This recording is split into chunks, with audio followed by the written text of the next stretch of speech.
passo a apresentar. A professora Dina Mendonça é licenciada em Filosofia pela Universidade Católica Portuguesa em 1993, depois foi para os Estados Unidos da América, onde tirou o mestrado em Filosofia para Crianças em 1996 na Universidade de Montclair, com a tese A Experiência Estética em John Dewey e a sua aplicação em Filosofia para Crianças. Estudou com Matthew Lipman e Anne Sharp, fundadores do programa de Filosofia para Crianças, e foi durante esta estadia nos Estados Unidos que teve o primeiro contato com a prática da Filosofia para Crianças em sala de aula. Doutorou-se em Filosofia com a tese A Anatomia da Experiência, uma análise do conceito de experiência de John Dewey. Foi pela Universidade de South Carolina em 2003. Integra atualmente o Instituto de Filosofia da Linguagem da Universidade Nova de Lisboa, trabalhando sobre a filosofia das emoções. Em 2010 fundou a Associação Brincar a Pensar, orienta regularmente ações de formação e cursos sobre filosofia para crianças e tem publicado livros e artigos em revistas de especialidade sobre as suas áreas de investigação. E passo então a palavra à professora Dina Mendonça, que irá fazer uma conferência sobre o que fazem as perguntas. É assim, não é? Carrega-se. Obrigada, Tânia. Então, antes de me pôr ali a falar, tenho que fazer aqui, senão quando vou para ali só começo a pensar no assunto. Queria começar só por agradecer este convite super fantástico à Gabriela, e à Magda. Estou sempre a cometer estas gafes. E uma das razões porque queria estar aqui para o dizer é que, e também ver o Pepe, e está cá o Fernando, está aqui algures, e deu-me uma sensação, a Joana, desculpa, e a Raquel, deu-me uma sensação de pertencer a uma família, que era uma coisa que eu ainda não tinha tido profissionalmente e, portanto, duplamente agradecida.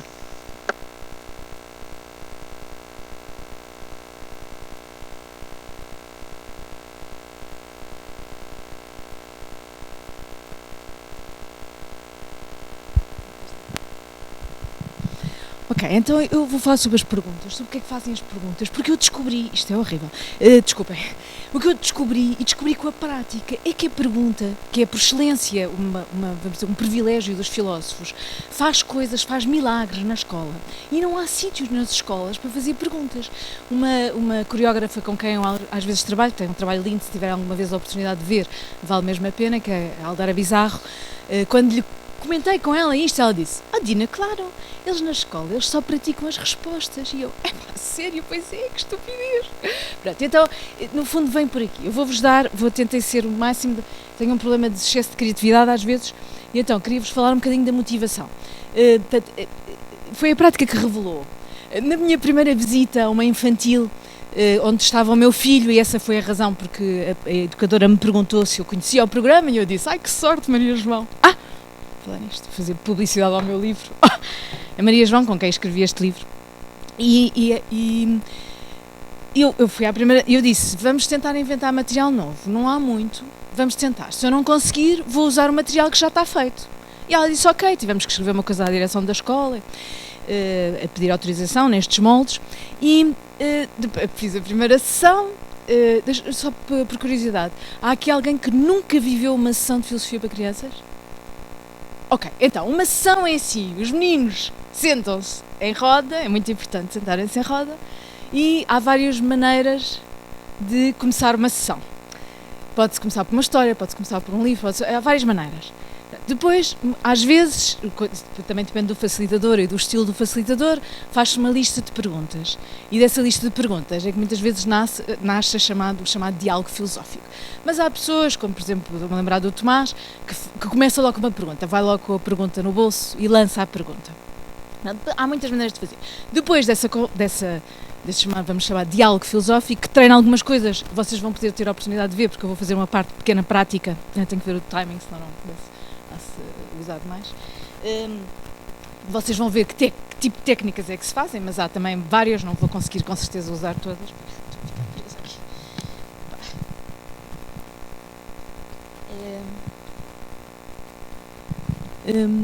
Mas o grande objetivo de uma sessão, se é que se pode dizer assim, é promover pensar. Mas isto é muito difícil, porque se eu estiver aqui a pensar, não é? Tu não vês que eu estou aqui a pensar, consegues ver? Não, mas eu por acaso vou ensinar uma coisa que mostra que há pensamento. Mas o facto de mostrar que há pensamento não quer dizer que a gente veja sempre quando há pensamento. Mas se eu fizer uma pergunta assim, consegues dizer o ano a primeira vez que te apaixonaste? Não! E não pensaste. E agora pensa. Pensa lá, quando foi a primeira vez que te apaixonaste? Ai, desculpa, a pergunta foi um bocado íntima. Desculpa, vou tentar outra, está bem? Obrigada. Isto, ainda bem que isto aconteceu. Isto também acontece nas sessões. E ninguém morre por causa disso. Voltamos atrás, fazemos outra pergunta, está bem? Lembras-te, tens a tua primeira memória da escola? Estás-te a lembrar? Ok, por acaso agora não se viu. Mas muitas vezes quando se pede aos meninos uma coisa assim, eles fazem assim. Pois fazem. E está mesmo mostrado, os neurocientistas mostraram que há uma ativação desta zona cerebral que promove esse movimento involuntário do olhar. Portanto, quando os meninos fazem isto, eu digo-lhes, eles adoram, vi-te a pensar. E depois conto-lhes, tal como te contei agora aqui, e digo-lhes também. Mas às vezes nós pensamos e não se vê. Para eles saberem.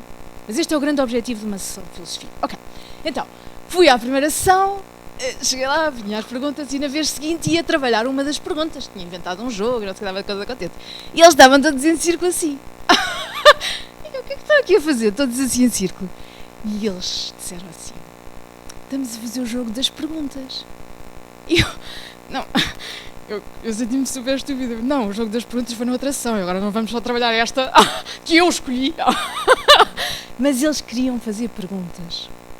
E isso mostrou-me, depois em muitas outras práticas, que se eu não fizesse mais nada, senão isso, já lhes estava a fazer um favor. Porque eles não têm espaço nenhum para pôr as perguntas que têm. E a partir daí passei, vou-vos mostrar, inventei uma coisa, que é a caixa da filosofia. Também pode ser, há pessoas que lhe chamam a caixa das perguntas, mas é porque muitas vezes eu tenho aqui as perguntas.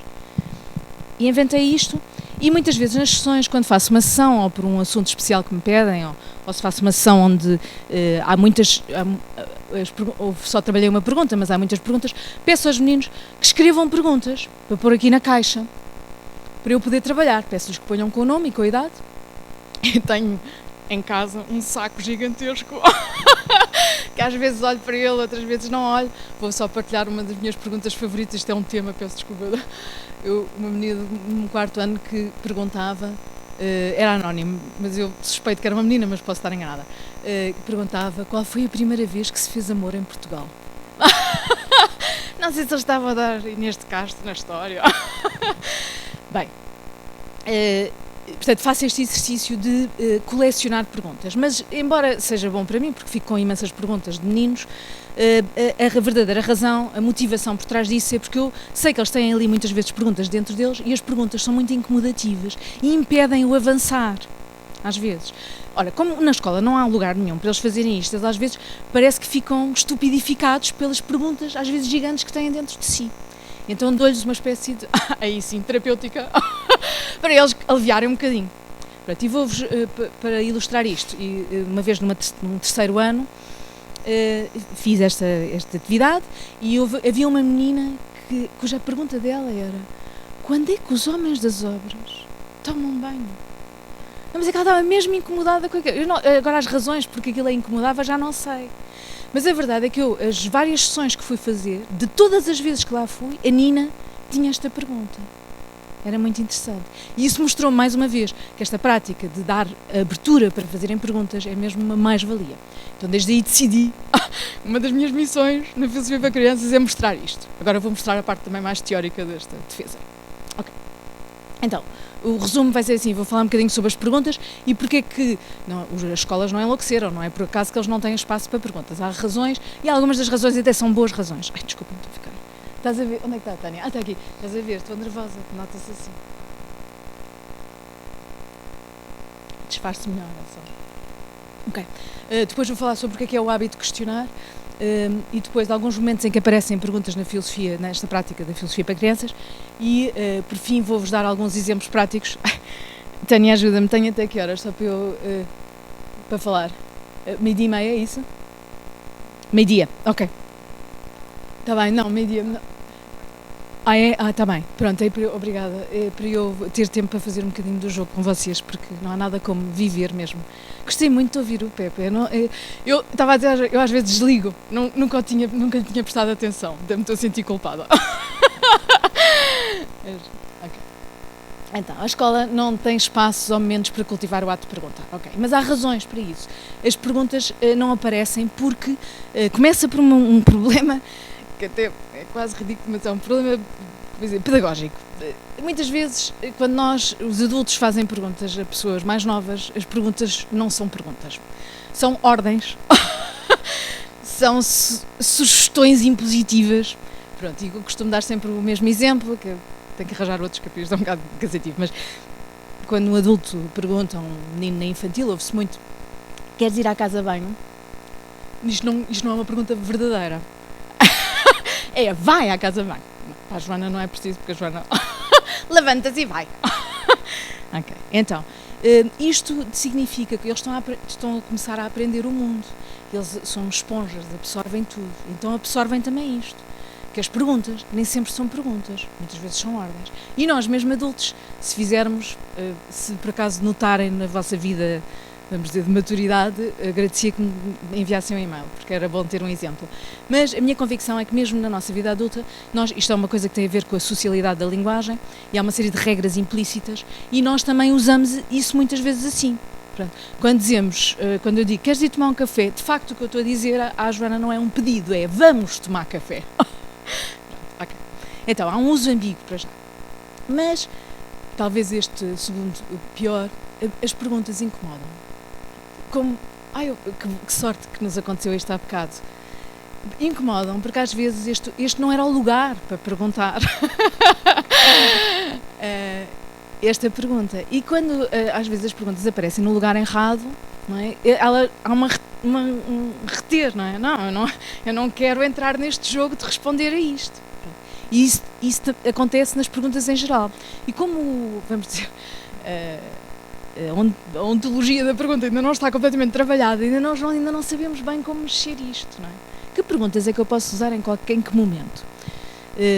Vou tentar argumentar que as pessoas que trabalham filosofia têm, já agora só por curiosidade, quantas pessoas há aqui que têm formação filosófica? Só por... Está bem, e já agora só para ouvir, e as pessoas que não têm formação filosófica têm formação de que área? Só para eu ter uma ideia. Educação de infância? Ok. Minha profissão preferida. São as educadoras. E mais coisas? Psicologia, ok. Primeiro ciclo, está bem. Okay. Não há mais voluntários? Então, a psicologia às vezes qualifica-se porque, já do ponto de vista histórico, é uma ciência que surge da filosofia e é possível fazer, quer dizer, há muito trabalho psicológico, que é trabalho filosófico aliás, eu própria, quando trabalho na área da filosofia das emoções, muitas vezes perguntam-me, mas isso não é da psicologia? Eu agora tenho que me defender disto. O que acontece é que as pessoas que trabalham na primeira infância ou que trabalham no primeiro ciclo têm que praticar vamos dizer, esta capacidade de inquisição. Portanto, é mesmo, o que acontece é que a filosofia dá mesmo uma espécie de treino intensivo para fazer perguntas. Pronto, porque ouve as perguntas dos outros. O Pepe estava a falar do Heidegger. Eu lembrei-me, o Heidegger tem um livro que é O que é pensar. Era excelente construir uma sessão a partir daquilo, era uma coisa mesmo linda. Ok, então, pronto, então para as pessoas que não têm informação, fica como recado no bolso. Ok, agora vou treinar a minha capacidade de perguntas. E este treino pode-se fazer em qualquer lugar, com qualquer pessoa. Pronto, eu, por default, tenho este treino, e as pessoas de filosofia têm, e acontece mais vezes, não dá muito jeito para as relações, às vezes, humanas. Às vezes faz a pergunta errada. É uma pergunta boa, mas errada para a pessoa. Pronto. Então, as pessoas que não têm essa formação têm que cultivar isto. E podem perguntar às pessoas que têm formação filosófica o valor das suas perguntas. Porque nós só aprendemos quando... Então, e se eu fizer esta pergunta, o que é que isto diz? Estão a ver? Pronto, eu vou tentar mostrar como é que se faz isso. Então, a pergunta incomoda. Incomoda porque é difícil fazer perguntas, pede um esforço suplementar ao professor, não é? Que ele, para além de cumprir o seu papel, de dar matéria, não é? Na infantil esta questão é mais suave e também possibilita mais vamos dizer, a fluência desta metodologia. Mas além disso, se todas as coisas, para além de todas as coisas que os professores tivessem que fazer, e para além de toda a burocracia que eles coitados, parece que cada vez que acordam têm que fazer mais coisas, se para além disso ainda nos exigíssemos que eles soubessem fazer boas perguntas e ensinar a fazer boas perguntas, eles se calhar morriam. Porque não, coitados. Ok. Mas, sobretudo, assume-se, agora a falar eu percebi que tenho que fazer uma nova ordem sobre isto, mas assume-se que saber fazer perguntas é uma coisa que vem naturalmente, que é como andar. As pessoas crescem, fazem perguntas até. Quando eu muitas vezes falo deste programa, sim, há a idade dos porquês. E a minha experiência como mãe é que não... Sim, ok. Há de facto idades talvez mais intensas de porquês. Mas não há idades não porquê. Só há idades de perguntas. Isto tem a ver com o mundo adulto, não tem a ver com o mundo infantil. Eles têm sempre montes de perguntas. Mas se calhar muitas vezes não têm espaço para as fazerem. Ok. E acontece outra coisa que é a própria natureza misteriosa da pergunta. É que eu, hoje de manhã, e a Joana estávamos a falar isto quando tomávamos café. Porque a Joana estava a contar esta história. Posso roubar a tua história? Estava a contar esta história muito simpática que lhe aconteceu, em que ela estava a fazer um workshop com o Oscar Bernier e não fazia perguntas nenhumas. E ele disse-lhe: mas porquê é que não fazes perguntas? Falas tanto, agora porquê é que não fazes perguntas? Tu corriges-me se eu estiver a contar a tua história, não. E ela disse: eu quero fazer a boa pergunta. Porque ela tem formação filosófica e sabe que fazer uma má pergunta pode correr muito mal. Então eu queria fazer uma pergunta muito boa, para impressionar. E ele disse-lhe: mas para isso tens que experimentar, tens que ir fazer. E isto é uma coisa muito estranha, porque é aborrecido. Isso quer dizer que eu posso fazer 500 perguntas e só uma ser boa. Uma das coisas que espero mostrar no final disto é que a prática da filosofia para crianças num modo regular na escolaridade e noutros locais permite às pessoas, oferece um espaço para fazer mesmo esta verificação. Se a Joana tivesse tido filosofia para crianças na infantil, se calhar já estava com outros, teria os problemas, desculpa, mas teriam outros problemas de outra natureza. Porque quando se fala na natureza misteriosa da pergunta é, quando eu estou a fazer uma pergunta, eu não sei como é que vai apanhar o outro. Por exemplo, eu não sabia que ia apanhar-te assim, peço desculpa outra vez. Mas, e escolhia porquê? Porque sei, tal como o Pepe, que falar do amor é uma coisa que mexe muitas pessoas e, portanto, imediatamente apela à participação. Portanto, mesmo que seja uma participação silenciosa. E então, o default foi esse. Mas o que acontece é que nós só quando a dizemos e vemos a resposta que temos, que pode ser só na nossa própria capacidade de reflexão, é que vemos a força que ela tem. Ok. Estou a tentar arranjar um exemplo, mas pode ser que me ocorra. Okay. Muito bem. Então, eu tenho umas situações muito grandes, peço desculpa. Mas este livro, que é um livro fantástico, porque para já não é escrito por um filósofo.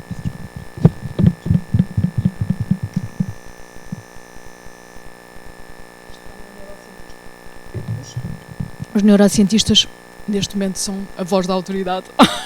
Ainda bem que ele escreveu este livro. Este livro é um elogio à pergunta. É uma coisa fantástica, mesmo. É um livro muito fácil de ler, lê-se muito bem. É um livro quase de divulgação. Mas ele diz repetidamente como é importante saber fazer perguntas. E como ele... Parecia-lhe uma coisa, aliás, ele tem não sei se eu sou viciada também em TED Talks, como uma grande parte da população, ele tem onde ele conta um bocadinho o que é que lhe aconteceu, que ele vivia num mundo em que, quando dava aulas, estava sempre a dar respostas, não é? Mas depois, quando se chega ao laboratório de investigação, nós não queremos pessoas com respostas, que isso é a coisa mais entediante que há, nós queremos pessoas com perguntas.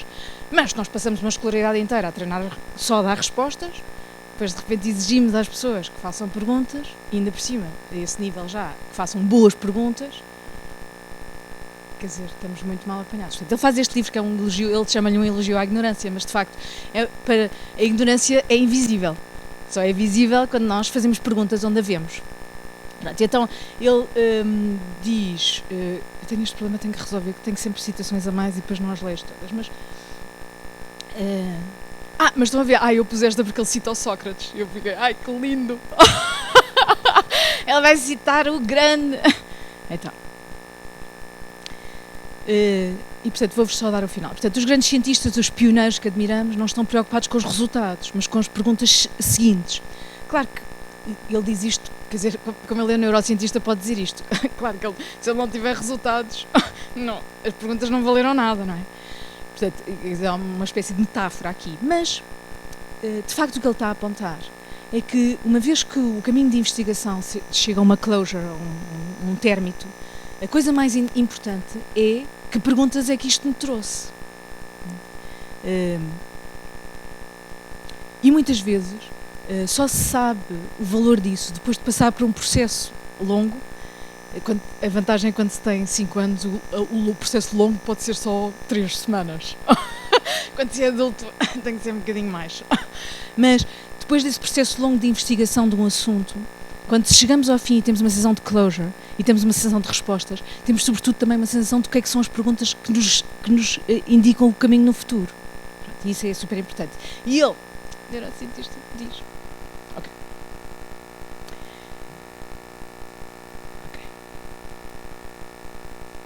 Então, devemos... Pronto, uma das razões para falar deste senhor é devemos cultivar as perguntas. Sim, mas como? Dei-me ao luxo de citar o meu próprio filho. Ele uma vez, mas isto é uma história. Uma vez estávamos num elétrico e as pessoas do elétrico tinham, infelizmente, atirado, de uma forma gentil, mas seja como for, atirado para fora do elétrico um pedinte, porque ele cheirava muito mal. E eu, o meu período de vida não estava nos melhores, porque estava enervada com outras coisas também, e disse ao Matias: estas pessoas, se calhar, até vão à igreja e tudo, que vergonha terem feito isto. E disse-lhe assim: Matias, tu e eu vamos mudar o mundo. E ele, com os seus 5 anos, muito pequenino, disse: sim, mas como? E aquilo nunca mais me saiu da cabeça. O mistério das perguntas é isto. Porque, claro, Matias, coitado, não sabia que dizer-me aquilo ia mesmo incomodar. Não é? E mesmo, ele tinha razão, não é? Eu também tenho, mas dizer só mudar o mundo não chega. Portanto, a questão é, sim, mas como? Como é que cultivamos a pergunta, não é? Porque se fosse simples já o tínhamos feito. Ok. Ok. Acho que já. Point made. Então, a filosofia, portanto, uma das minhas respostas é, uma das maneiras de fazermos isto é usarmos a filosofia. A filosofia é, por excelência, um lugar de questionamento. Eu adoro citar isto. Quando se aprende filosofia e lógica, ensinam-nos esta falácia, chamada falácia da autoridade. Então eu adoro usá-la. E digo, vou usar a falácia da autoridade. Este senhor, que é um filósofo, se fosse eu a dizer, ninguém me acreditava, mas ele tem mesmo... Exatamente. É isso. E ele tem, eu vou usar 2 citações deste livro dele, que ele tem, porque ele define, no fundo, o seu papel de filósofo como aquele que procura a boa pergunta para pensar, e por isso é que a história da Joana é tão divertida, porque implica esta coisa, é mesmo uma procura, tem que se fazer uma procura. Elas não estão aí, não estão só para ser apanhadas, infelizmente. Pronto, e a procura é dolorosa, não é? Porque não... tal como a Joana sentiu no workshop do René Fiel. E ele diz que é um filósofo e que o que os filósofos fazem de melhor é fazer a pergunta. Ai, tenho aqui uma garagem. Ok. E depois diz que, bem, podem pensar que isto é uma coisa pequena, não é? Para fazer. Mas qualquer pessoa que tenha que ter lidado com um problema difícil sabe que uma das tarefas mais difíceis é encontrar as perguntas adequadas e a ordem em que devem ser colocadas. Tem que se descobrir não só o que não sabemos, como o que sabemos e o que não precisamos de saber. E a forma das nossas perguntas abre certos caminhos e fecha outros. E não queremos perder nem tempo nem energia a bater à porta errada. Os filósofos ajudam nesta tarefa, mas claro, já se puseram no caminho muitas vezes. Depois tem de vir um outro filósofo e limpar a confusão. Ele acha-se que é um filósofo que está a limpar a confusão. Mas a razão por que pus ali a citação tão grande é, para mostrar que, de facto, isto é uma das tarefas da filosofia. 2, que só o facto de ser de filosofia, infelizmente, não nos dá o garante de que vamos fazer este trabalho bem. Uma das coisas que a filosofia para crianças traz, acho eu, ao mundo da filosofia, no seu geral, é esta dimensão de comunidade e de grupo, que às vezes, não sei como é que é a vossa experiência, mas às vezes nos encontros de comunidade científica parece estar a falhar, e a filosofia para crianças obriga-nos, exige-nos que pensemos com os outros. Porque, pronto, ele pode dizer que houve uns que se puseram no caminho e que ele está a limpar a confusão, mas eu, por exemplo, muitas vezes não sei se sou eu que não estou a fazer a confusão. Mas pronto, ok. Então, o perguntar é um hábito linguístico. Também, esta senhora, eu no fim tenho um slide com a bibliografia, só para... Mas esta senhora Elizabeth Cook tem este artigo muito interessante sobre o que fazem as perguntas e o valor das perguntas. Ela de facto está a comparar Percy e um outro senhor americano, que eu não conheço, mas uma das coisas que ela diz é que isto é um hábito linguístico e tal como treinar, dar razões, identificar inferências, identificar contradições e consequências são hábitos linguísticos que se aprendem em diálogo, as perguntas também se aprendem assim. E, portanto, o modo como esse hábito é construído e cultivado promove ou bloqueia o próprio hábito de questionar. Portanto, se um menino crescer numa casa, escola, sociedade, onde a pergunta é vetada, é bloqueada, claramente o hábito de questionar que ele vai ter vai ser condicionado por este panorama. Isto não quer dizer, felizmente, que não vai conseguir perguntar-se. Vai conseguir, mas vai ter que silenciar a pergunta, não vai poder ver qual é o efeito que tem nos outros, não vai poder ter estes encontros, nós nunca mais nos vamos esquecer uma da outra, não vai poder ter estes encontros com os outros, vai ter que o fazer sozinho, e a história da filosofia, aliás, está cheia de exemplos infelizes, pessoas que ficaram muito sós por causa disso. Uma vez numa conversa com falando que é a filosofia das emoções, que tem um trabalho muito interessante, se tiverem a oportunidade e se quiserem, que chama-se Ronaldo de Sousa, eu estava-lhe a dizer que às vezes pensar é muito solitário. E ele respondeu: imagina como é que se sentiu o Lucrécio, que ele nem e-mails conseguia fazer. Eu nunca mais me esqueci, mas quando me sinto só penso, mas imagina o Lucrécio. Ok. Então, o tratamento de questões e interrogações em trabalho de equipa é o padrão do trabalho de investigação. Ou seja, mesmo que seja verdade que nos congressos não se sinta, a verdade é que as pessoas que fazem trabalho de investigação têm que fazer trabalho em comunidade de investigação. Esta ideia que o Lippmann teve vem ele vai buscá-la à tradição pragmatista da filosofia, vai buscá-la com o Charles Peirce, mas de facto o Charles Peirce já tinha ido buscá-la ao outro lado, não é? E portanto o que acontece é ele está a dizer, para fazer conhecimento, para produzir conhecimento, é preciso ter uma comunidade de investigação.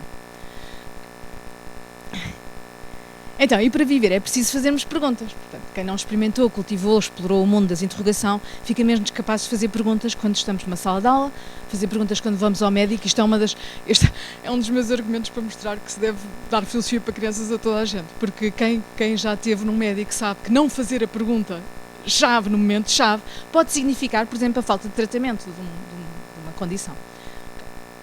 E fazer perguntas às pessoas que amamos e, portanto, ficamos também menos capazes de ouvir as perguntas que os outros nos fazem a nós. Okay. Portanto, sem o convívio das perguntas ficamos mais pobres, também do ponto de vista emocional, porque ficamos menos capazes de viver a surpresa e ser surpreendidos.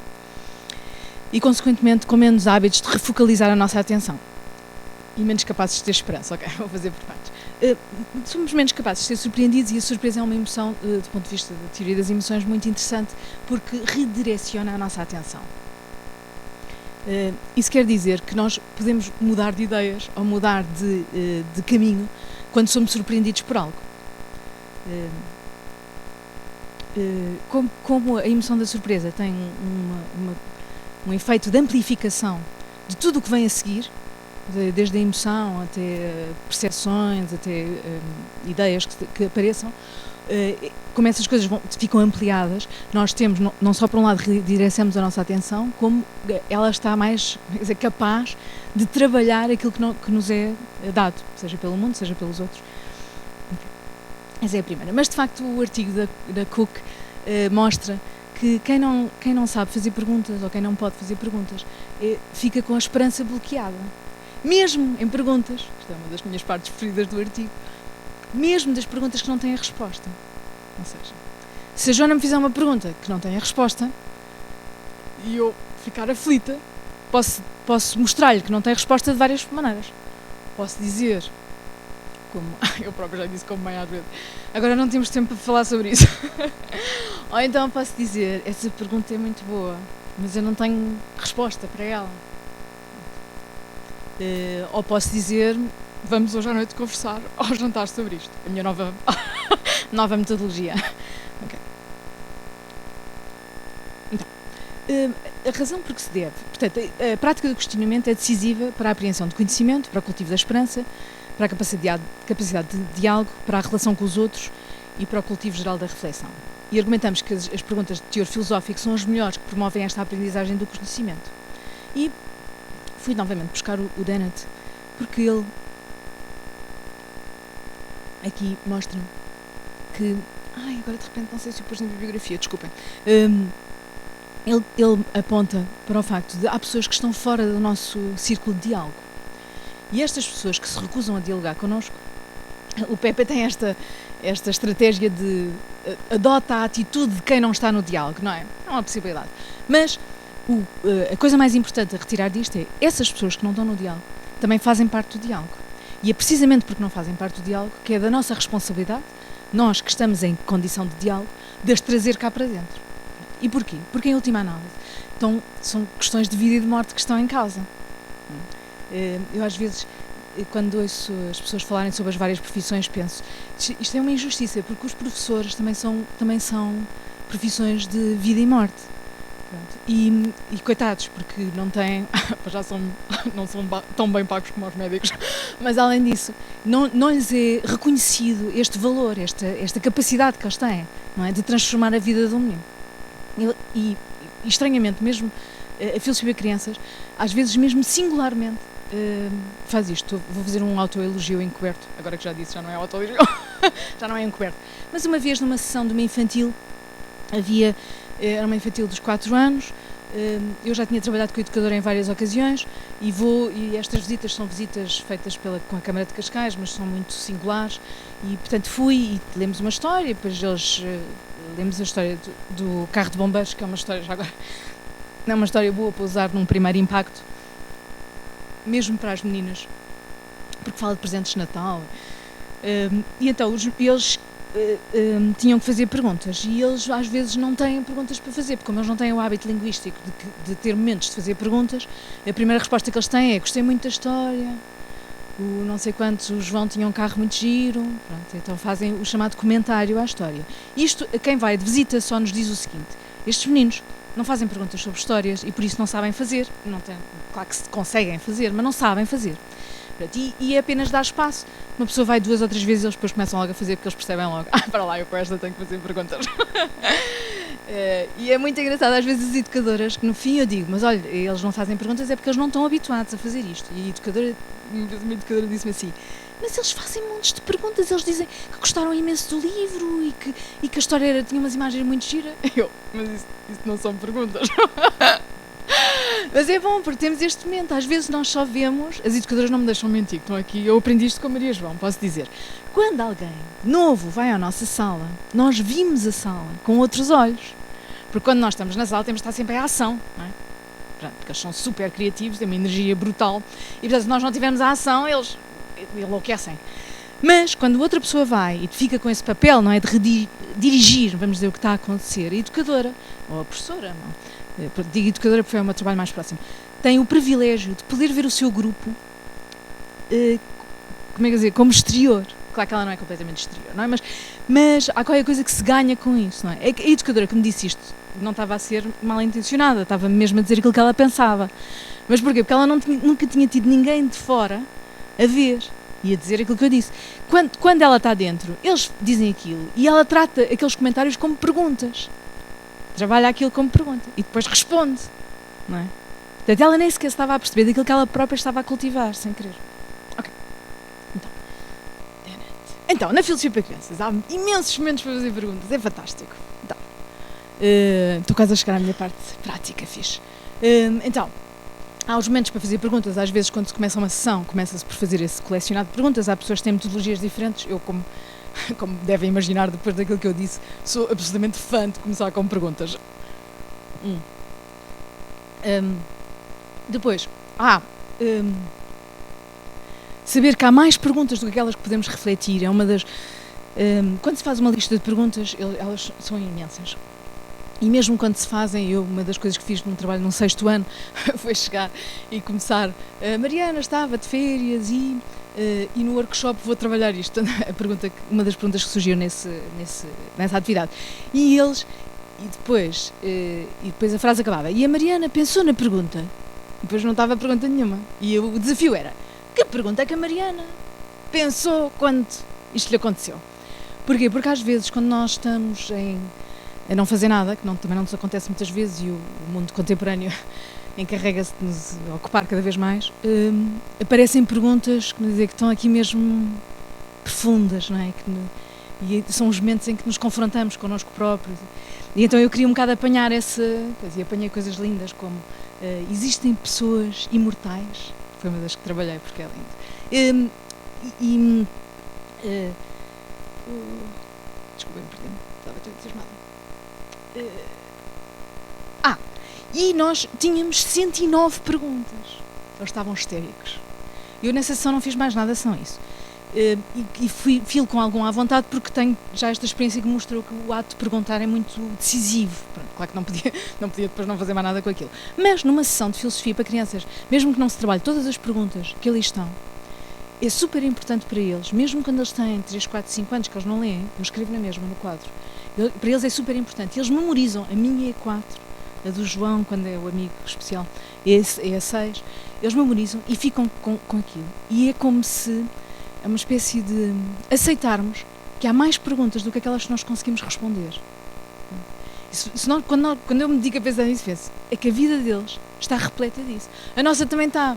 Nós, entretanto, aprendemos a limar isto e a disfarçar que isto nos acontece. Mas há imensas perguntas que nós não conseguimos responder e que estão ali. Algumas vezes é porque não temos atenção, outras porque nos incomoda em excesso. Okay. Outra coisa importante de fazer este ato repetido da pergunta é que há perguntas que se repetem. E as perguntas que se repetem chamam a atenção do grupo, é normal. E podem ser, muitas vezes, não são trabalhadas numa primeira, segunda ou terceira sessão, mas são trabalhadas na 10ª, por exemplo. E isto dá uma sensação às vezes, desculpem, vêm uns termos em inglês que eu vivo num mundo, às vezes, meio de sucesso, porque mostra que mesmo quando nós temos um saco cheio de perguntas que não conseguimos resolver, às vezes, quando nós menos esperamos, voltamos a uma pergunta antiga e podemos recuperá-la e fazer uma sessão acerca dela. Okay. E a outra coisa que a filosofia para crianças faz é mostrar que, mesmo quando não temos resposta para as perguntas, podemos fazê-las, podemos conversar sobre elas, podemos procurar o que é que a pergunta está à procura, não é? Porquê que a temos? E até pode acontecer uma pessoa ter uma pergunta como a minha, mas ser completamente diferente.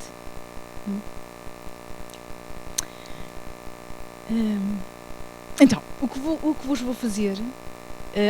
e a filosofia para crianças tem na prática, desculpa, estou a saltar para o último item, a seleção da pergunta. É muito difícil fazer a seleção da pergunta. Não é? Se me perguntarem qual é o meu critério, tenho mesmo dificuldade em dizer. O que acontece é que a prática da comunidade, ela própria vai desenvolvendo critérios de seleção da pergunta a debater. Eu acho, isto é, na minha opinião, é uma das coisas mais difíceis que o facilitador tem para fazer. Porque, como facilitador, mesmo que não seja... Eu já fiz sessões onde os meninos se facilitaram uns aos outros, mas, no geral, é o adulto que facilita a sessão. O quê? Pois, se calhar. Há pessoas que têm outras metodologias que, se calhar, deixam isto mais livre. Seja como for, eu... não sei como dizer isto de outra maneira, não há maneira delicada de dizer isto. O adulto tem uma responsabilidade que um menino de 10 anos não tem. É mesmo assim, não tem nada que saber. Pronto. E por isso, quando muitas vezes o que acontece é os meninos começam logo a falar, não é? Eu, quando estou numa sessão, como eu quero é que a sessão aconteça, tenho que me controlar um bocado às vezes, porque eu, às vezes penso, isto já está a causar interesse, vamos por ali. Só que é importante partilhar com o grupo. Nós estamos a selecionar uma pergunta. E essa seleção, às vezes, pode ser boa e outras vezes pode ser menos boa. Então, eu quando trabalho com o infantil faço uma coisa, isto é altamente questionável, pronto, deixo aqui a porta aberta. Mas muitas vezes eu faço uma sessão, tenho perguntas, trabalho a pergunta que traz diálogo, é a pergunta que eu trabalho nessa sessão, mas na vez seguinte pego numa das perguntas, esta parte é mais difícil, que eu seleciono como tendo o maior teor filosófico, porque sei que as perguntas de teor filosófico são aquelas que mais facilmente não têm a resposta, portanto fazem pensar sem ficar presas à resposta, e construo um jogo ou uma outra coisa qualquer a partir dessa pergunta. E ao fazer isto repetidamente, espero, não sei, porque só um estudo de psicologia que poderia mostrar isto, ou de outra área, mas pronto, me lembro de psicologia, espero que esta alternância entre a pergunta que é escolhida pelo interesse do grupo versus a pergunta que é escolhida por mim para fazer um jogo, construa a certa altura uma sensibilidade para as perguntas que fazem pensar e as perguntas que não fazem pensar, ou que fazem pensar menos, vamos chamar.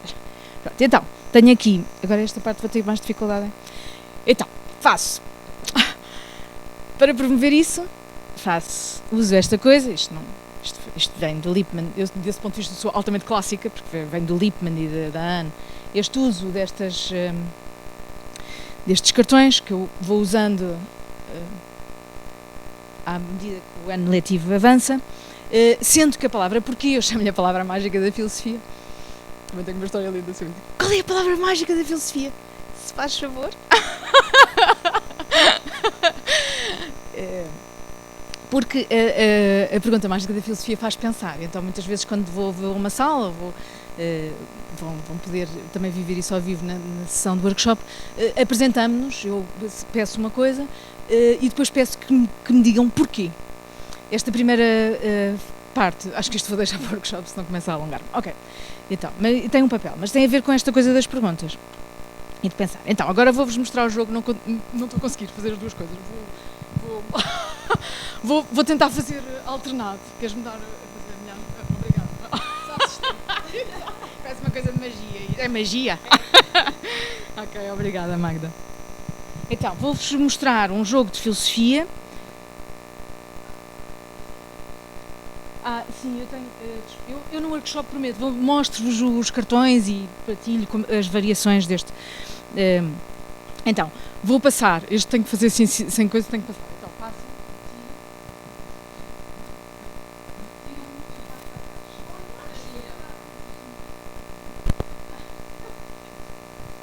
Este jogo, acho que eu consigo, até me está a gostar.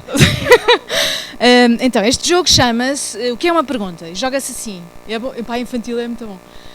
A primeira vez que fiz este jogo da infantil, eles ficaram histéricos, ficaram de tal maneira histéricos, portaram-se muito mal. E eu não consegui praticamente fazer sessão. Mas isto que parece mau é bom. Quando os meninos se portam, se vocês forem fazer uma sessão e eles se portarem mal, isto é excelente sinal.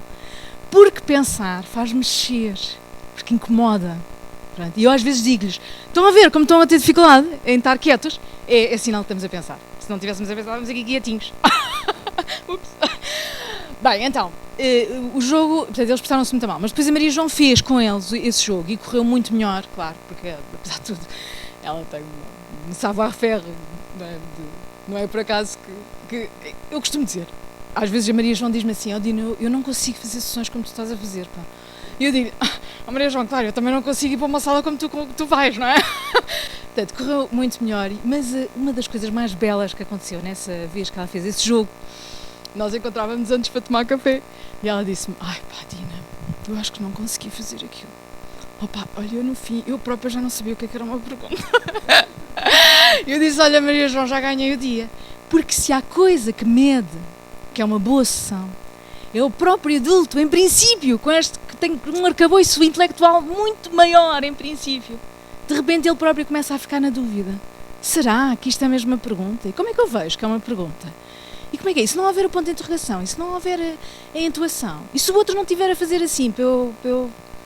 E quando isso acontece, portanto, ficam a saber que isso não vem lá naquela coisa que o Lippmann e a Anne desenharam sobre como é que se avalia uma sessão, mas o adulto ficou incomodado. Mas às vezes o adulto pode não ficar incomodado. Bem, então, o jogo joga-se assim. Há estas perguntas que têm imagens e letras. porque na infantil eles não sabem ler, mas eles querem muito saber ler, e portanto isto possibilita-os ler as perguntas. Portanto, eu, ou Maria João, ou educador, ou auxiliar que esteja lá, lê a parte das perguntas, das palavras, e depois eles leem o desenho. Nesta leitura do desenho eu dou absoluta liberdade. Os meus brócolos parecem árvores. E eles dizem árvores e eu na boa. Pronto. Só para vos dar um exemplo. Mas a razão é que lhes dou autoridade. Portanto, eu faço isso, não faço isso porque sou querida. Faço isso porque se eles estão a ver, se eles estão a ler dessa maneira, é porque é isso que quer dizer. Não há autoria desse ponto de vista. Então, jogas assim, e depois há uma coluna, escreve-se uma coluna no quadro ou num papel de cenário. Se é uma pergunta, não é uma pergunta, e no linha do meio coloca-se um ponto de interrogação, porque há coisas que não temos bem a certeza se são perguntas ou não. Pronto. E começa assim, é muito simples. Eles rapidamente identificam com o ponto de interrogação. Parece diferenciar uma pergunta da outra, porque eles mostram, isto demora tudo imenso tempo, como aliás vocês não me deixam mentir, trabalho na infantil. Então, vamos só fazer uma pequena experiência e depois vou passar a outro jogo, mas este é um jogo que se pode jogar. Então, desculpa, estou a olhar imenso para ti, mas ajudas-me. Ok, és capaz de ler a tua pergunta, faz favor. Muito bem, isso, é uma pergunta ou não é uma pergunta? É uma pergunta? É, muito bem. Agora, eu adoro isto. Porquê? Ok, está bem. É uma pergunta porque põe a pensar. Agora nós colecionamos um critério de que isto é uma pergunta. E agora, vamos testar os nossos critérios, vamos continuar a acumular, tá bem? Então, vou passar a outro. Eu vou fazer este jogo falsamente, porque não vou jogar a sério. Estou a jogar mais ou menos. Mas quero só indicar-vos, nós somos todos adultos aqui, não é? Mas, como é que te chamas? Desculpa. A Manuela fez uma coisa que é linda, e os meninos fazem isto também, toda a gente faz. Nós temos um princípio de comunidade, de grupo, que deve ser usado na filosofia. A Manuela respondeu de acordo com tudo aquilo que eu tenho estado a dizer agora. Não é? Isto é uma espécie de semana. É lindo, obrigada. Sinto-me muito bem. E os meninos também vão fazer isso. Portanto, o que eles disserem é o que eles andam a fazer na sala, na escola, etc. Fazem uma espécie de resumo, não é? Da sua herança, vamos dizer, psicológico, cultural ou social, não sei. Okay. Obrigada, Manuela. Então, outra pessoa quer brincar este jogo do que é uma pergunta. Então, toda a gente tem cartões. Estão a achar que é muito básico. Não é básico, eu juro.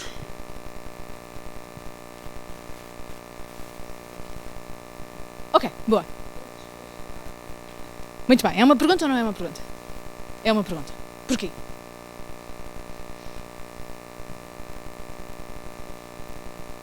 Ok, não, é uma pergunta porque eu não sei a resposta e tenho que investigar. E agora vou usar o critério da Manuela. A Manuela, há bocado, disse que era uma pergunta que a fazia pensar. Achas que não sei a resposta e tenho que investigar e que isso é a mesma coisa do que me faz pensar?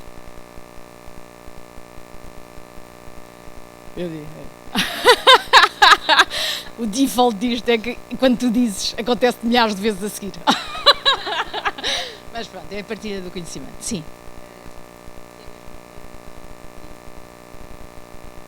E agora? Agora quando estamos em círculo, porque agora isto é muito intenso, mas quando estamos em círculo é mais coisas e eu pergunto. Tânia, e agora o que é que perguntamos? A Joana diz que sim. O que é que lhe perguntamos agora?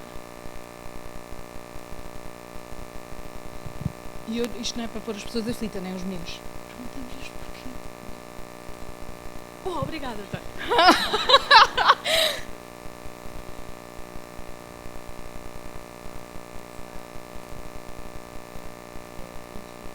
Ok, pensar é investigar. E sim, vou avançando. Então, obrigada, Joana. Então, e alguém que tenha uma frase que saiba que não é uma pergunta.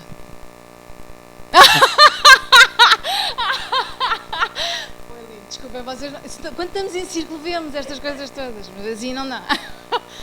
Queres participar? Os círculos são redondos. Isso é uma pergunta ou não é uma pergunta? Não, é uma afirmação. Muito bem. E porquê que sabes isso?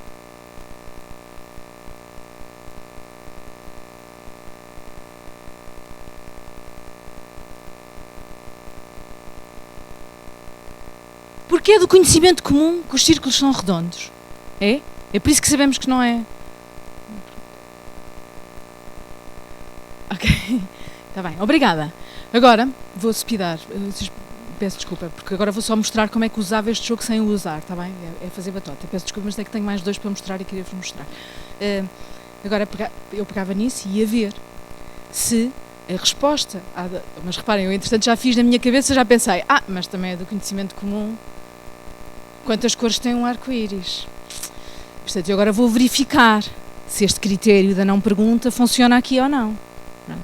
E aqui já tenho uma espécie de semente filosófica, porque basta haver uma pessoa que tenha esta questão para ser incomodativo. Pronto. Claro que se resolvemos isto em 5 minutos e a Joana disser, está bem, pronto, eu é que não sabia, morreu ali. Mas isto só para vos mostrar que este é o tipo de vamos dizer, como é que lhe é de chamar? De pequenas problemáticas que aparecem só porque estamos em grupo. Não é? Claro que podem aparecer individualmente, mas é porque estamos em grupo que elas aparecem.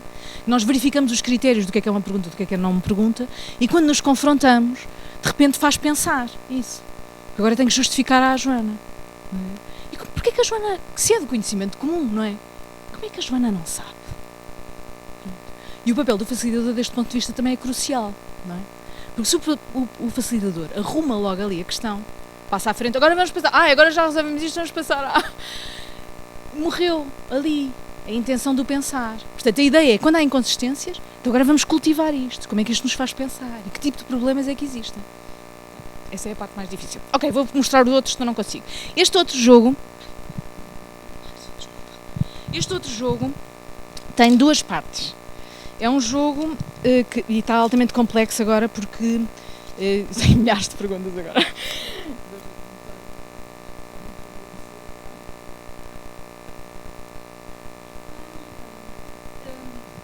Então, obrigada. Este jogo há 2 jogos possíveis que eu jogo.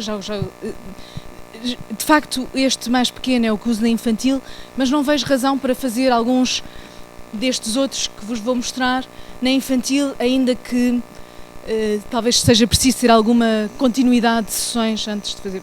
As perguntas estão a ocupar imenso tempo, não estão a prestar atenção.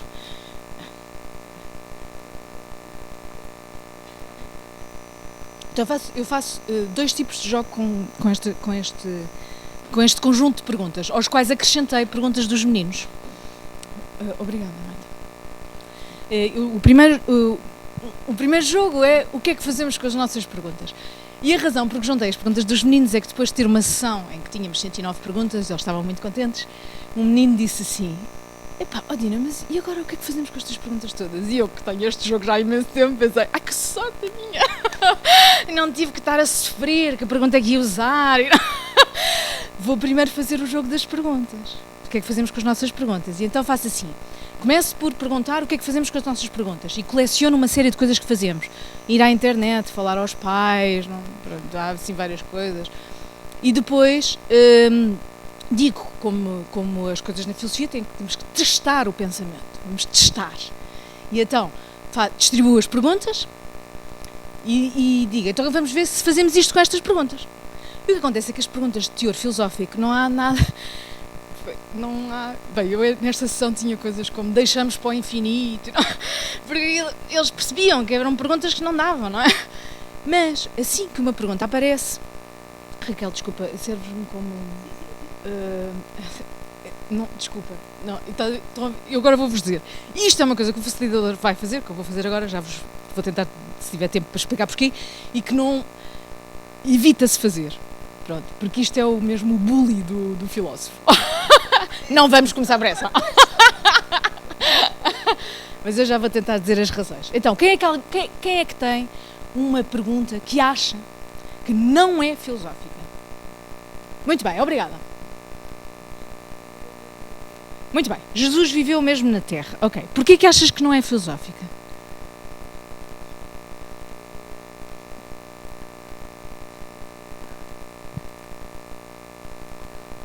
Ok, obrigada. Já vou voltar a esta coisa da filosófica, criação. O que é que acontece? Quando começamos a jogar este jogo, o que é que fazemos com as nossas perguntas? Quando elas aparecem e são de teor filosófico, muitas vezes o grupo começa logo a conversar sobre essa pergunta, sobretudo então se já teve prática. E eu deixo acontecer. Deixo acontecer para eles sentirem o valor das perguntas, não é? Se alguém diz uma pergunta, então e de que cor são os brócolos? E alguém diz verde, pronto, acabou. Não é? Pronto. Portanto, eu deixo acontecer por causa disso. E ao ponto, também contei isto à Joana, nós temos tomado café várias vezes, vai longo, estamos quase aristotélicas no nosso encontro. E uma menina dizia-me assim, não, eu não quero esta, eu quero aquelas outras perguntas. Porque ela queria as outras que faziam conversar. Pronto. E o que acontece é que muitas vezes neste jogo aparece, que a nossa coleção de coisas que fazemos com as nossas perguntas aumenta quando testamos verdadeiramente com perguntas. Essa é a primeira. E a segunda é que parece haver uma nítida diferença entre perguntas que são, vamos chamar, de tipo mais histórico, factuais ou científicas, e as perguntas que são chamadas de teor filosófico.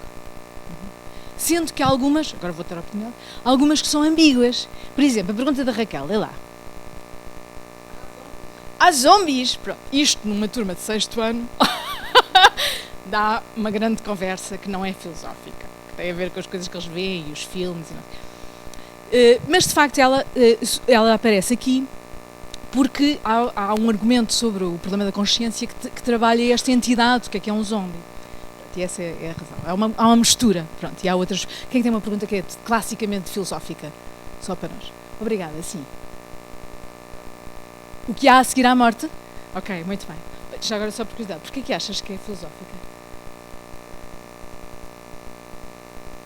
Ok, está bem. Usamos um critério. Agora vou usar este salto para vos dizer. A outra coisa o outro jogo que faço com esta coleção de perguntas é, e normalmente faço isso como uma espécie de avaliação da prática da filosofia para crianças, depois depende de quantas vezes lá vou, que é, será que nós conseguimos identificar o que é uma pergunta filosófica de uma pergunta não filosófica?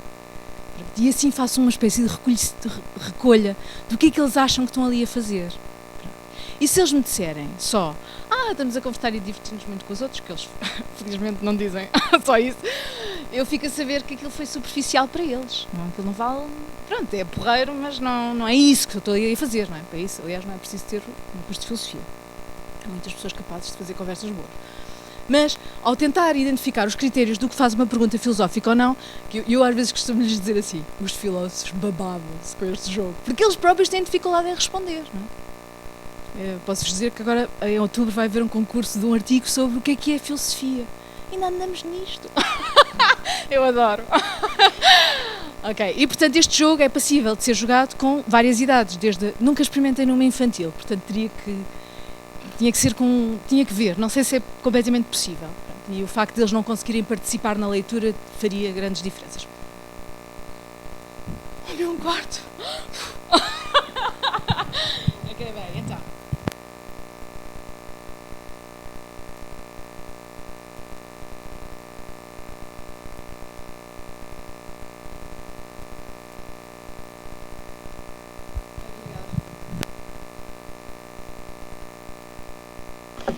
Sim, diz-me o teu nome, desculpa. Libânio.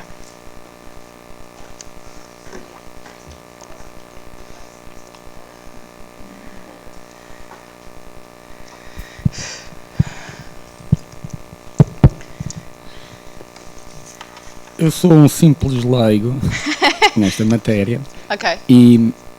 Mas não posso concordar com alguma coisa que está aqui. Ok, boa. Por exemplo, a senhora fez a sua apresentação com quatro pontos.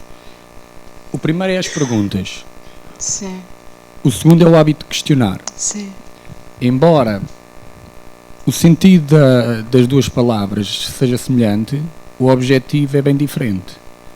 Eu, quando faço perguntas, o facilitador, quando faz uma pergunta, não é? Pretende que a pessoa que está à sua frente descubra através de si próprio. Quando o facilitador faz uma questão, está a tentar tirar algum sentido para si. Ou seja, não está a fazer com que aquele que está a ser questionado aprenda qualquer coisa. Eu, quando faço uma questão, quero tirar proveito daquilo que estou a questionar. Quando eu faço uma pergunta, quero que aquele a quem eu faço a pergunta chegue ao objetivo que eu pretendo. Ok. E depois, nesse segundo ponto, só há aí há um item aí num desses slides que a senhora apresentou que diz Como é que te chamas outra vez, desculpa? Libânio. Libano, vou-te pedir que me chames por Dina, está bem? Se for Ok, possível. não garanto. Ok. O tratamento de questões e interrogações em trabalho de equipa é o padrão do trabalho de investigação. Ou Sim. seja, aí já há um objetivo, que é eles, através daquela questão que eles estão a fazer, eles querem tirar proveito daquilo que estão a fazer. Por isso é que eu não concordo com aquilo de o hábito. O título do segundo ponto era o hábito de questionar. Eu, nesse aspecto, não posso concordar, porque o hábito de questionar é para eu tirar um proveito enquanto facilitador, e não é esse o objetivo, acho eu. E depois também naquilo que estive a ler, só vi 2 vezes essa palavra do questionamento e questionar.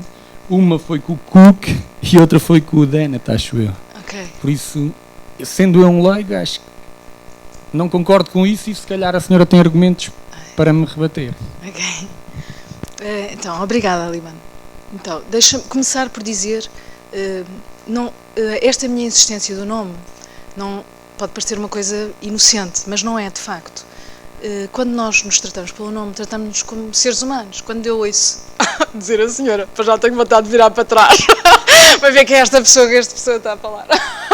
Essa é a primeira. Mas a segunda é que é como se eu não existisse. Desculpa, sei que não estás a fazer por isso, mas é que é mesmo. Pronto, e então é uma boa prática, e uma prática infelizmente muito pouco usada. A partir do 7º ano as pessoas começam a ser tratadas por setora e deixam de ter nome, é muito infeliz, e por isso é que estou a insistir. Portanto, pode ser que até ao fim do encontro te consigas virar, okay? Agora que te apresentei a razão pela qual fiz este meu pedido. Então, primeiro, obrigada por me apontar esta ambiguidade entre a noção de questionar e a noção de perguntar. E vou usar, daqui a bocado já vou apanhar o teu segundo nome, eu tenho esta prática de quando uso coisas que me dizem, eu faço, acho que é uma boa política, agradeço à pessoa que me fez esta pergunta. Portanto, obrigada por me apontares essa ambiguidade, e de facto há uma diferença entre... não sei se lhe chamaria proveito, mas entre o que eu ganho quando faço certas perguntas e o que a outra pessoa ganha. Não tenho a certeza se é possível haver ganho de um lado e não haver do outro. Não tenho a certeza. Sim.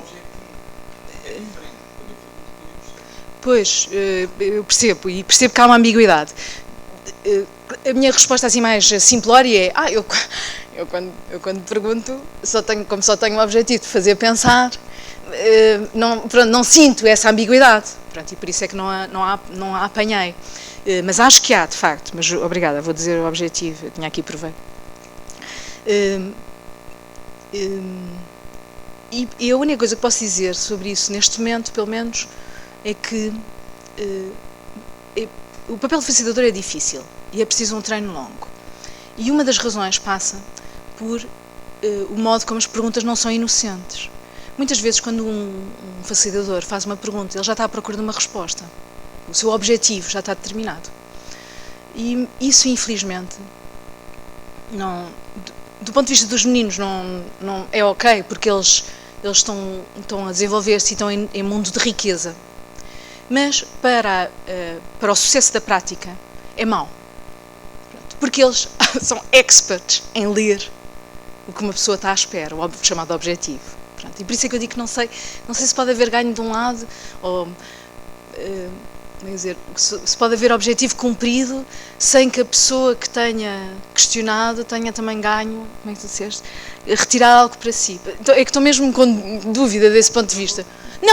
Não te vou deixar falar, desculpa, é o meu lugar de privilégio, mas estou à vontade para falarmos a seguir sobre isso, sobre essa ambiguidade. Pronto, acho que essa ambiguidade é importante, acho que de facto não tenho bem certeza se é possível ter uma coisa sem a outra, portanto não sei quais são os limites da ambiguidade, 2, mas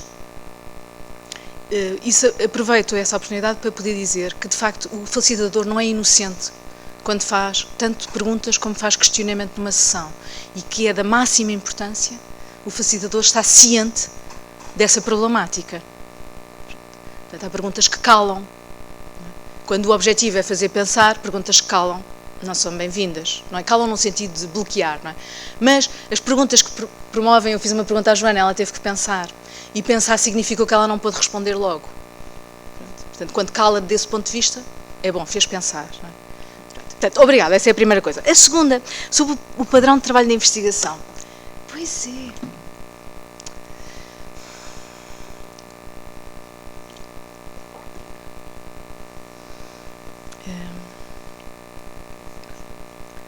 Eu, por acaso, eu faço trabalho de investigação e se quiseres posso-te enviar também por e-mail algum trabalho de outra consistência.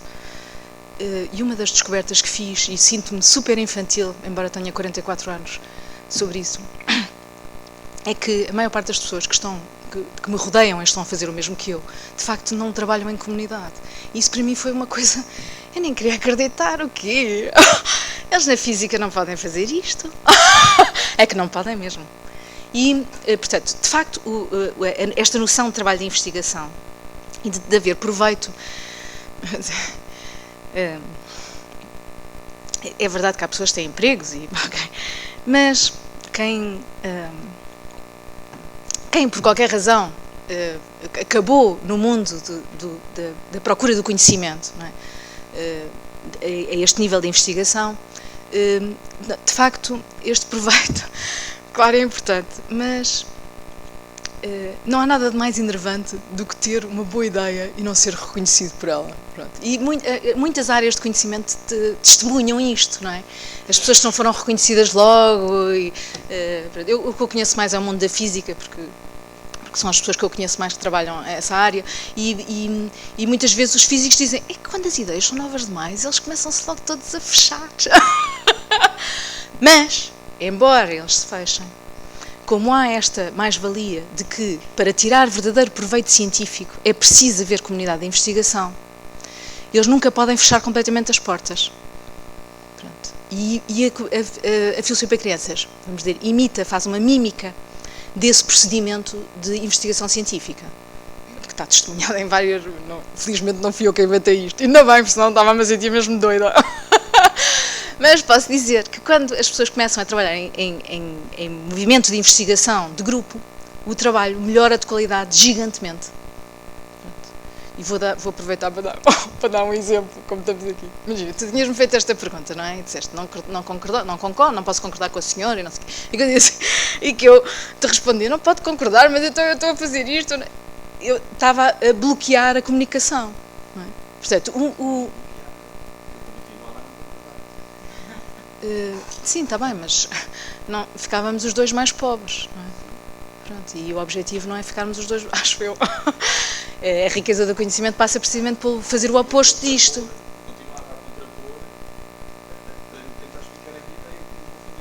Exato. Mas o que acontece é que, do ponto de vista de quem a riqueza do pensamento ganha com isto. Não é? E por isso é que vale a pena fazer. E por isso é que, embora, do ponto de vista da psicologia, nós tenhamos dificuldade em discordar uns com os outros, em princípio, na academia e nos meios de investigação, cultiva-se a procura da discórdia. Não é a procura da agressividade, mas a procura da discórdia. Porque aquilo que leva outra pessoa que pensou e que refletiu a discordar, no mínimo deve fazer pensar a outra, não é? Ou os outros. Por isso. Obrigada, Líbano.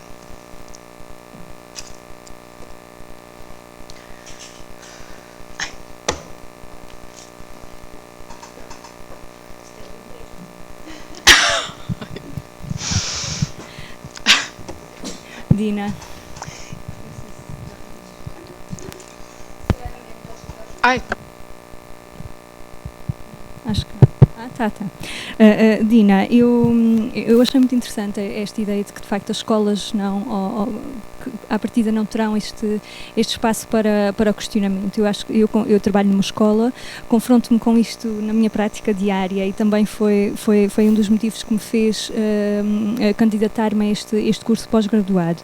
E gostava de perceber a sua perspectiva em relação ao sentido e ao lugar da filosofia para crianças na escola pública, porque às vezes tenho medo que a filosofia para crianças se torne um espaço quase hermético, não é? Como se fosse um tupperware dentro da escola, onde ali é permitido questionar, mas é só ali, é aquele espaço da escola onde de facto é permitido questionar. Qual é a sua perspectiva? Acha que a filosofia para crianças corre de facto este risco? Ou que estratégias para que ela não fique enclausurada como um espaço fechado dentro da escola?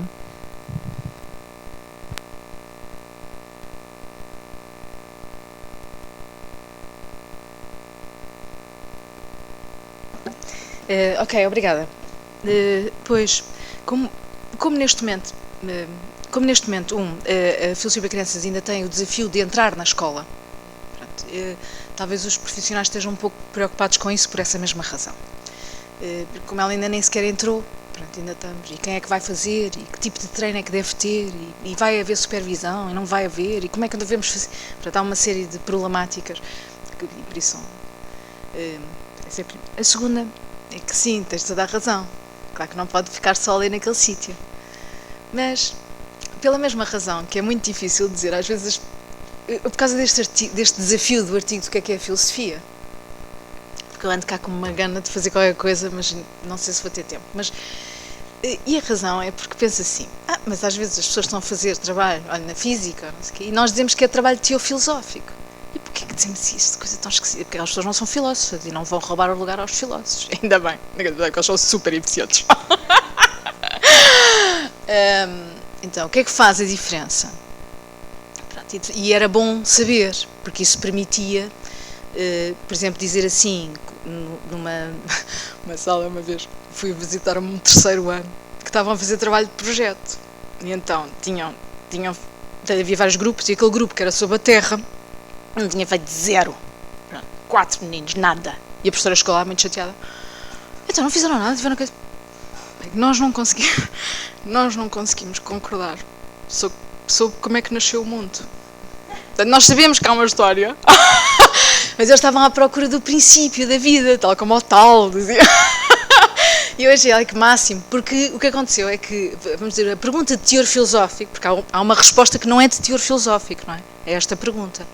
Mas eles estavam à procura da resposta de teor filosófico, e essa resposta impossibilita a ação. Porque enquanto a gente não souber, não tiver esta noção de princípio de vida, não sabemos como descrever isto que a ciência nos descreve. Nós temos essa descrição. Bem, isto para dizer. Portanto, não é um sítio hermético, e era bom poder dizer, isso é uma pergunta de teor filosófico, e se calhar podia-se usar para uma sessão, ou não, e haver espaço noutros locais da escolaridade para usar, vamos dizer, o tipo de metodologia. Pronto, aliás, quando se faz na escola, não sei qual é a vossa experiência aqui nos Açores, mas os meninos que fazem filosofia para crianças, muito frequentemente levam estas ferramentas para outras áreas de conhecimento, e faz todo sentido que assim o façam. Pronto. O que acontece, e eles também são sensíveis, que aquilo que os adultos ou as pessoas na área de ciências lhes estão a pedir é que não estejam assim a elaborar sobre isso. O workshop que vou fazer é sobre o que é quer dizer, a pergunta do menino era o que é ser como uma formiga, e depois eles tiveram que escrever um ensaio sobre isto, e o menino dizia-me assim, felizmente não estamos na aula de ciências, porque senão eu tinha que explicar. Portanto, mostrando que parece haver aqui uma diferença de trabalho intelectual.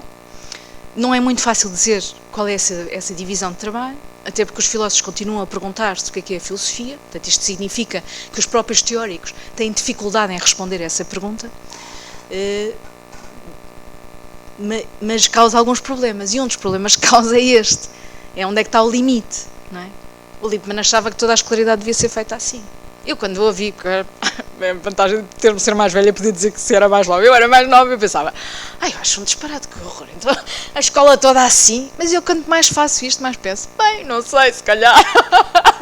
Se calhar ele tinha razão. Portanto, não deve ser só feito num espaço filosófico. Até porque o que se trabalha num espaço filosófico pode ser muito diferente do que se trabalha, por exemplo, num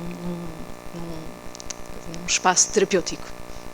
Eu agora fui convidada para fazer uma sessão numa sessão terapêutica. Eu tenho por prática só fazer coisas grátis quando posso ganhar alguma coisa em troca. Então vou tentar ganhar isso. Como é um espaço terapêutico, vou tentar que em equipas escrevamos uma coisa que mostre de que maneira é que ela pode ser usada, por exemplo, num processo assim, e que isto não significa que as pessoas de filosofia para crianças vão fazer aquilo, não é? Significa que podem fazer uma sessão, ou 2 ou 3, vamos dizer, singulares, e que isso permita dar ao trabalho terapêutico uma amplitude que não tem quando não é usada esta metodologia. Pronto. E ela, a pedopsiquiatra, a certa altura dizia-me, eu acho que é que nós trabalhamos muito, portanto, o individual, o desenho individual da pessoa. Pronto, e aí parece ser, cada um trabalha também isso, mas sozinhos. Quando estamos a trabalhar em grupo, não estamos a trabalhar isso. Pronto. E então, a propósito desta descrição que ela me deu, contei-lhes uma história, portanto, vou acabar. Eu falo demais. Contei-lhe uma história que uma vez me aconteceu numa sessão da infantil. Estávamos a fazer um jogo que é se dói ou não dói, faz chorar. E então o menino tinha-se magoado no recreio, tinha chorado e os outros diziam que doía, e ele dizia que não, e que não tinha doído nada. Porque não é nada. E então estávamos a falar sobre isso e claro, os exemplos que apareciam sobre o que é que faz doer e o que é que faz chorar eram muito iguais a si próprios. É? Magoei-me, caí das escadas, bati, não sei. E a certa altura, uma menina disse assim, não, mas eu também chorei. Quando o meu pai saiu de casa, a minha mãe estava a chorar e eu também chorei. E de repente aquele acontecimento, que era um acontecimento dramático, para a menina, ela nem percebia porque é que era dramático, ou pelo menos, bem, não sei, esta parte já não sei, mas ela tinha contado à educadora, até porque a mãe também tinha contado, mas isso ainda não tinha aparecido em sala. E apareceu ali naquele momento. Mas eu não tenho formação para tratar as pessoas, não sei, fazer isso, não é? Mas o que aconteceu com aquela menina foi, de repente, ela disse aquilo e a discussão explodiu. Porque de repente a outra menina estava a dizer, eu também quando vou às exposições, também às vezes dá-me vontade de chorar. E de repente o choro, enriqueceu-se, o que era chorar. E isso possibilitou ser mais capaz de identificar o que é que estava a acontecer ao menino, já não me lembro quem era, que veio do recreio a chorar. E ele também ficou com mais dificuldade em dizer que não lhe tinha doído, porque aquilo começou a deixar de ter tanta importância. Pronto. E desse ponto de vista, pronto, e quando contei isto à pedopsiquiatra, ela disse, pois é isso, é mais abstrato, não é? O que interessava não era o problema da Maria, mas o facto dela mostrar com o seu exemplo, com a sua história pessoal, de que era possível chorar numa ocasião onde aparentemente não tinha doído, não é? Pelo menos, não sabemos se doeu mesmo ou não, é? Mas aparentemente ela chorou porque a mãe chorou, não é? Portanto, isto implicava que o ato de chorar tinha outras dinâmicas, pronto, e enriqueceu o assunto. Pronto, isto para uma pessoa de filosofia é fantástico, não é? Mas eu percebo que uma pessoa de psicologia veja isto e pense, olha, ainda bem para a menina. Foi uma das melhores coisas que lhe podia ter acontecido. Okay. Foi uma resposta muito rebuscada, desculpa, Raquel.